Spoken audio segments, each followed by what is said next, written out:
संदेहवाद क्या है? स्केप्टिसिज्म क्या है? दर्शन शास्त्र में संदेहवाद। नमस्कार मित्रों, आज हम दर्शन शास्त्र के एक अत्यंत महत्वपूर्ण विषय संदेहवाद के बारे में जानेंगे। हम सभी कभी न कभी किसी बात पर संदेह करते हैं, लेकिन क्या हर बात पर संदेह करना सही है? क्या हमें किसी भी ज्ञान को बिना जांचे स्वीकार कर लेना चाहिए?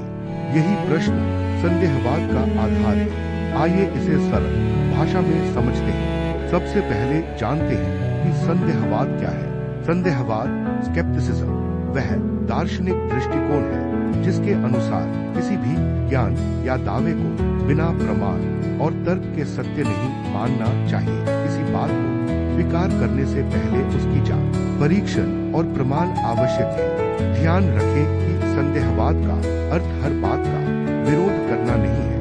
इसका उद्देश्य सत्य का विरोध नहीं, बल्कि सत्य तक पहुंचने के लिए हर दावे की जांच करना है। उदाहरण के लिए, यदि कोई व्यक्ति कहे कि उसने बिना पढ़ाई किए परीक्षा में प्रथम स्थान प्राप्त कर लिया, तो उसे तुरंत सच मान लेने के बजाय प्रमाण पूछना स्वाभाविक है। यही स्वस्थ संदेह है। अब संदेह और संदेहवाद में अंतर समझते हैं। संदेह किसी एक विशेष बात पर प्रश्न उठाना है, जबकि संदेहवाद एक दार्शनिक विचारधारा है जो कहती है कि ज्ञान के दावों की जांच आवश्यक है। इतिहास में कई दार्शनिकों ने संदेह को ज्ञान प्राप्त करने का साधन माना। विशेष रूप से रेने देकार्त ने कहा कि यदि किसी बात पर थोड़ा भी संदेह हो सकता है तो पहले उसे जांचो। इसी प्रक्रिया से वे अपने प्रसिद्ध निष्कर्ष "मैं सोचता हूँ इसलिए मैं हूँ" तक पहुँचे।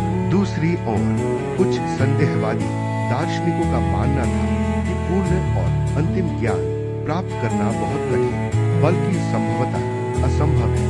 इसलिए मनुष्य को अपने ज्ञान के प्रति विनम्र रहना चाहिए। संदेहवाद के कुछ प्रमुख लाभ हैं। यह अंधविश्वास से बचाता है। यह तर्क और प्रमाण पर बल देता है। यह वैज्ञानिक सोच को प्रोत्साहित करता है।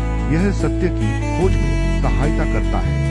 लेकिन यदि हर बात पर बिना कारण संदेह किया जाए तो निर्णय लेना कठिन हो सकता है। इसलिए संदेह का उपयोग विवेकपूर्ण ढंग से करना चाहिए। निष्कर्ष, संदेहवाद हमें सिखाता है कि किसी भी बात को आंख बंद करके स्वीकार न करें, तक प्रमाण और विवेक के आधार पर उसकी जांच करें। यही वैज्ञानिक और दार्शनिक सोच की पहचान है। यदि आपको यह वीडियो उपयोगी लगा हो तो इसे लाइक करें, अपने मित्रों के साथ साझा करें और चैनल को सब्सक्राइब करें। धन्यवाद।